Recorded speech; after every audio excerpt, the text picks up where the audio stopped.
Hello dear students, ये class 10th का chapter number 7 है जिसका नाम है कोऑर्डिनेट ज्योमेट्री। इस चैप्टर के अंदर हम इम्पॉर्टेंट चीज़ें ही देखेंगे, यानी इम्पॉर्टेंट फार्मूला है ना, इंट्रोडक्शन देखेंगे। सिर्फ इम्पॉर्टेंट फार्मूले देखेंगे जो आपके एग्ज़ाम्स में मोस्टली आते हैं वो। ठीक है, तो हम सबसे पहले इंट्रोडक्शन की बात कर लेते हैं। इंट्रो देखते हैं इसका क्या है। आपने 9th क्लास के अंदर पढ़ा होगा कि एक लाइन थी जिसको हम क्या बोलते हैं, नंबर लाइन, जिसमें एक्स एक्सिस होता है और एक ऊपर की तरफ लाइन होता है जिसको हम वाई एक्सिस कहते हैं ना। ये जो बीच में है ओरिजिन, इसके राइट हैंड साइड पे हमारे पॉजिटिव नंबर्स होते हैं और जो हमारा लेफ्ट हैंड साइड इस पे नेगेटिव नंबर्स होते हैं। ऐसे ऊपर की तरफ जो नंबर होते हैं हमारे पॉजिटिव होते हैं और नीचे की तरफ जो होते हैं वो हमारे नेगेटिव नंबर है। उसके बाद हम कोऑर्डिनेट्स निकालते थे। जैसे ये वाला पॉइंट है, इसका कोऑर्डिनेट फाइंड करना है तो सबसे पहले हम क्या करते थे, एक्स वाला नंबर लिखते थे, जैसे यहाँ पे 2 है, और ऐसे वाई वाला नंबर यहाँ पे कितना है, ये भी 1 और 2 है तो यहाँ पे 2 लिख दिया। ऐसे सिमिलरली मान लो हमने एक पॉइंट लिया, यहाँ पर कोऑर्डिनेट लिया, इसका जो नंबर है वो हमारा -3, -5 होगा, सपोज कर लेते हैं। ठीक है, हमने दो कोऑर्डिनेट्स ले लिए, एक हमने यहाँ लिया, एक यहाँ लिया। अब इस चैप्टर के अंदर आपको जो करना है वो करना है इन दोनों कोऑर्डिनेट्स के बीच का जो डिस्टेंस है, यानी ये जो बीच की लाइन है वो आपको फाइंड करना है। ठीक है, आपको कोऑर्डिनेट दिया है कौन सा, एक ये वाला और एक ये वाला, तो इसका नाम दे दिया हमने ए और बी, और ए और बी के बीच में कितनी दूरी है, कितना डिस्टेंस है, वो हमें फाइंड करना है। तो इसका डिस्टेंस फॉर्मूला हम देखेंगे सबसे पहले। डिस्टेंस फार्मूला, डिस्टेंस फार्मूला जो है वो हमारा क्या है, √x2 - x1 का whole square plus y2 - y1 इसका होल स्क्वायर। हमें दो कोऑर्डिनेट्स दिए हुए हैं। ठीक है, कोऑर्डिनेट नंबर 1 ये रहा, क्या है ये हमारे पास, यहाँ लिख लेते हैं। ए वाले का कोऑर्डिनेट का नाम क्या है, -3, -5। ठीक है, और बी वाला जो कोऑर्डिनेट है उसका नंबर क्या है, 2, 2। अब सबसे पहले हमारा ए वाला लिखा है ना, देखो आपको पता है कि जब भी हम ऐसे कोऑर्डिनेट्स लिखते हैं तो पहला नंबर हमारा एक्स वाला होता है, दूसरा नंबर वाई वाला होता है। इसमें भी हमारा पहला एक्स वाला होगा, फिर वाई वाला होगा। ठीक है, अब यहाँ पे देखो मैंने ए बोला है तो यहाँ पे भी एक्स वाई लिख दिया। अब ए का 1 1 लिख दो और बी वाले का 2 2 लिख दो। ऐसे सी होप का तो हम 3 3 भी लिख सकते हैं, वैसे दो में ही देखा जाता है डिस्टेंस फार्मूला। आगे हम डिस्कस करेंगे। अब मान लो ए और बी के बीच में हमें क्या निकालना है, डिस्टेंस निकालना है। तो इसी फॉर्मूले के अंदर इसको हम पुट करके फाइंड करेंगे। ठीक है, चलो मैं करके दिखाती हूँ। हमारे पास दो कोऑर्डिनेट्स हैं। ठीक है, हम फॉर्मूले में रखेंगे x2 - x1, यानी इसमें से इसको माइनस कर दो, x2 - x1। तो हम लिखेंगे 2 माइनस का साइन लगाया, और ये भी -3 है तो एक और माइनस आ गया, इसको लिख दिया, और ब्रैकेट में होल स्क्वायर प्लस y2 कितना है हमारे पास, 2 माइनस ये कितना है, -5। ठीक है, यानी एक और माइनस, इस पे भी होल स्क्वायर लगा दिया, पूरे पे लिख दिया। अब हम देखेंगे क्या, सॉल्व करेंगे इसको। ये माइनस माइनस प्लस हो जाएगा, इस पे होल स्क्वायर, ये भी माइनस माइनस प्लस हो जाएगा, इस पे होल स्क्वायर। ठीक है, रूट नहीं भूलना, रूट भूल गए तो नंबर कट जाएंगे। 2 और 3 5 हो जाएगा, स्क्वायर लगाएंगे 7, इस पे भी स्क्वायर लगाएंगे, 5 5 जा 25 और 7 7 जा 49, ये रूट के अंदर। इसके बाद हम इन दोनों को ऐड कर लेंगे, 9 और 5 कितना होता है, 14, कैरी 1, 4 1 5 6 7, तो यहाँ पे 74 आया। तो ये जो है आपका डिस्टेंस है किसका, ए और बी का। ए और बी का जो डिस्टेंस है वो आपने डिस्टेंस फार्मूले से फाइंड किया। नेक्स्ट जो है हमारा वो है सेक्शन फार्मूला। सेक्शन फार्मूला, ठीक है। अब सेक्शन फार्मूले के अंदर करना क्या है, कुछ नहीं करना। जैसे हमारे पास दो ऐसे सिमिलरली जो अभी हमने ऊपर किया, दो कोऑर्डिनेट्स होगा, एक ए होगा एक बी होगा, है ना। हमने इसको स्ट्रेट लाइन से दिखा दिया। इसमें बोला है कि एक और पॉइंट आगे बीच में घुस के ज़बरदस्ती, ठीक है, उसका नाम है सी। अब इसने क्या किया ना, इस जो डंडी थी ना उसको तोड़ दिया। कितने हिस्से में तोड़ा, 2 हिस्से में।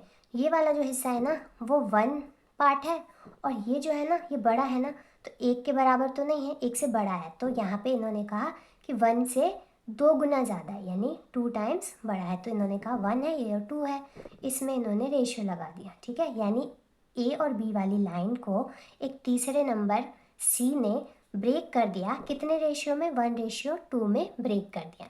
तो ये हमारा इतना समझे। अब सेक्शन फॉर्मूले के अंदर हमारा क्या आता है, m1x2 plus m2x1 divided by m1 plus m2।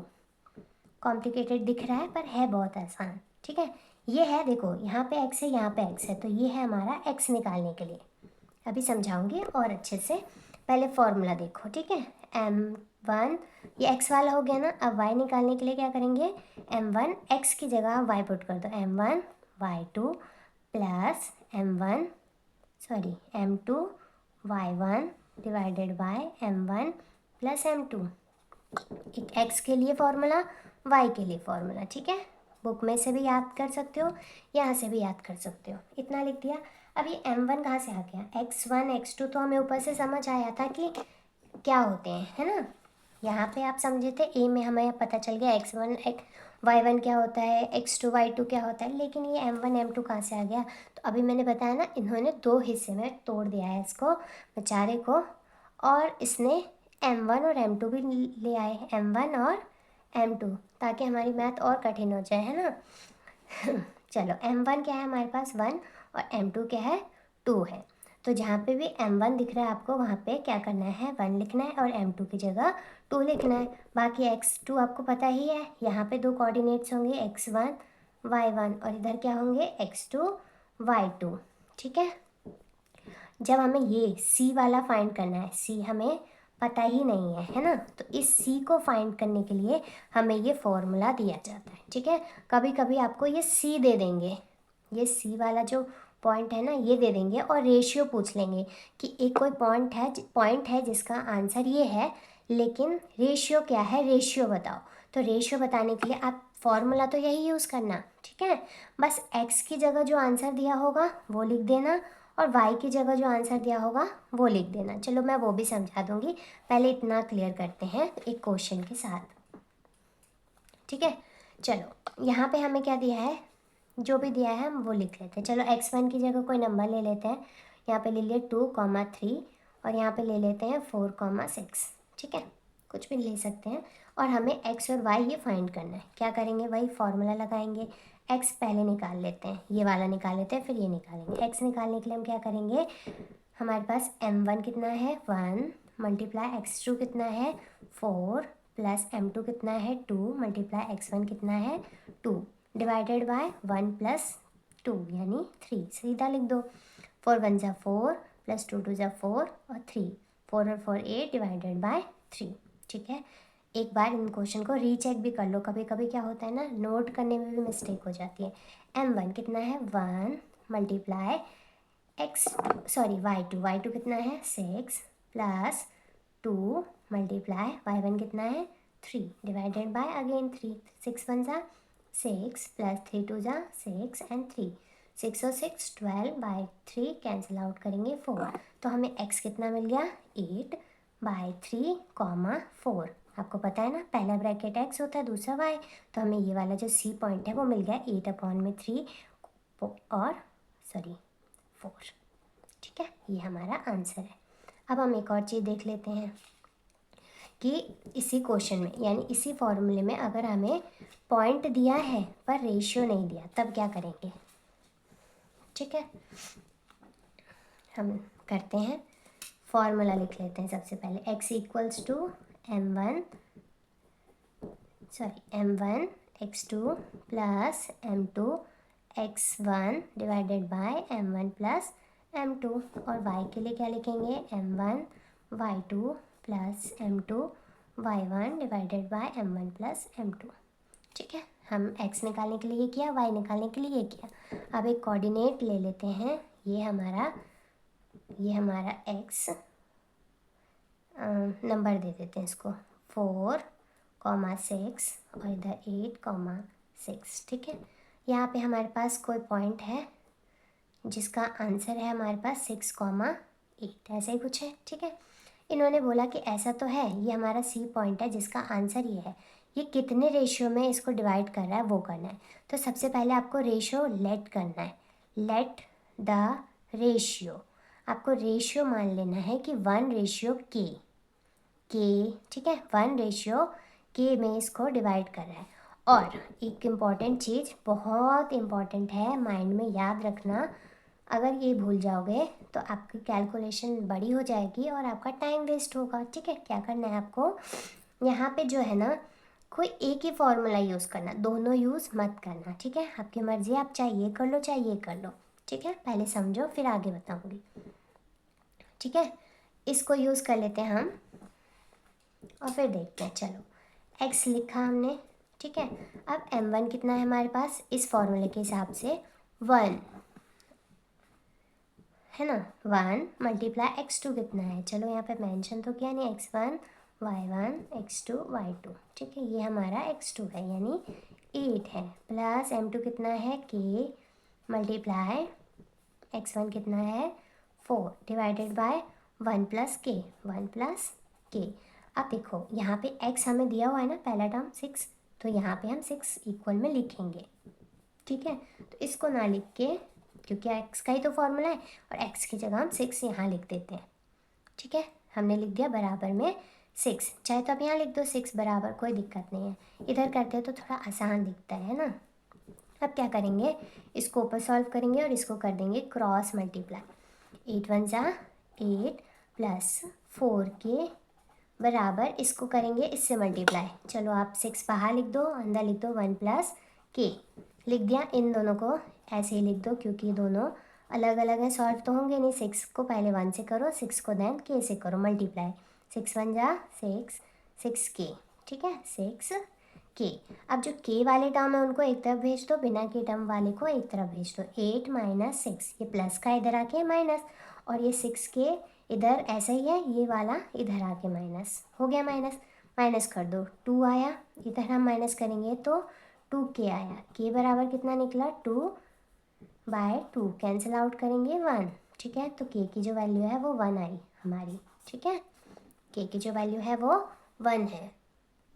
देखो, तो k की जो वैल्यू 1 आई है वो हमारे पास ऊपर जो क्वेश्चन दिया हुआ है 1:k, तो k हमें पता चल गया, 1 तो था ही, और ये जो है हमारा k वो कितना आया 1, यानी ये जो c है वो इसको इक्वली हाफ पार्ट में डिवाइड कर रहा है, लेकिन हाफ मैंने बनाया नहीं था, मैंने तो बस अंदाज़ा लगाया था कि ये कहीं हो सकता है, यानी ये कहाँ है, एकदम सेंटर में है, c जो है वो सेंटर में, इसको इक्वली हाफ हाफ फाइंड क्या कर रहा है, डिवाइड कर रहा है। ठीक है, तो 1:1 में इसको डिवाइड कर रहा है। ठीक, अब ऐसे ही हमारे पास एक और फार्मूला है, कोई फार्मूला नहीं है, बहुत आसान है। देखो, अगर किसी फार्मूले के अंदर हमारे पास यही जो सेक्शन फार्मूला था ना, जो अभी हमने कराया था इतना लंबा वाला, x1 वाला और y वाला, है ना, x और y, ये जब हम बीच का नंबर फाइंड करते हैं तब हम इसका फार्मूले का यूज़ करेंगे। लेकिन अगर हमारे पास एक पॉइंट दिया है c, ठीक है, एक ये b, a और b, और ये बोल रहे हैं कि ये जो है ना सी वाला पॉइंट, इसको इक्वली डिवाइड कर रहा है, यानी एकदम सेंटर से कट कर रहा है, इक्वली डिवाइड कर रहा है, यानी ये भी 1 और ये भी 1।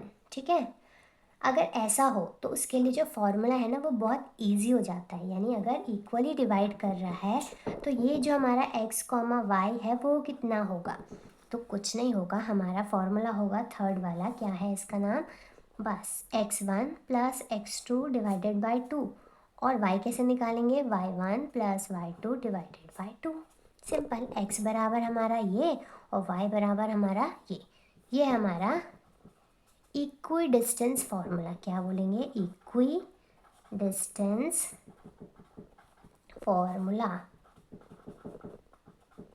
जब हमारे इक्वी यानी इक्वल डिस्टेंस पे कोई सामान पड़ा हुआ है, कोई एक पॉइंट है, एक कोऑर्डिनेट है जो इसको इक्वली डिवाइड कर रहा है, तो ऐसे में अगर हमें एक्स वाई निकालना है तो हम क्या करेंगे, x1 x2 डिवाइडेड बाई 2, यानी ये वाले जो कोऑर्डिनेट्स का हमारे पास x1 y1 और x2 y2 है, इसको हम क्या करना है, इन दोनों को पहले ऐड करके 2 से डिवाइड कर देना, इन दोनों को ऐड करके 2 से डिवाइड कर देना, और हमें सी सेक्शन फाइंड हो जाएगा। चलो एक छोटा सा एग्जांपल यहीं पे कर लेते हैं फटाफट से। ठीक है, जैसे हमारे पास 2,6 है और यहाँ पे 3,4 है, फाइंड करना है ये वाला। तो क्या बोला मैंने, एक्स वाले और एक्स वाले को दोनों को एक साथ जोड़ दो, 2 और 3, और इनको 2 से डिवाइड कर दो। तो x बराबर 2 + 3 डिवाइडेड बाई 2, और y बराबर कितना आया, इन दोनों को जोड़ दो, y वाला कितना है 4 + 6 डिवाइडेड बाई 2। ये दोनों क्या बनेगा, x बराबर 5/2, और यहाँ पे 6 और 4 10 डिवाइडेड बाई 2, और कैंसिल आउट करने पे 5। तो हमारा x कितना निकला 5/2, और ये जो है वो हमारा 5, x ये y ये, आंसर खत्म। ठीक है, ये जो 3 फॉर्मूले मैंने इस चैप्टर के अंदर बताए हैं वो हैं आपके इम्पॉर्टेंट। ठीक है, उसके बाद हम एक्सरसाइज करेंगे, पहले आप इन तीनों फॉर्मूले को अच्छे से रिवाइज करना।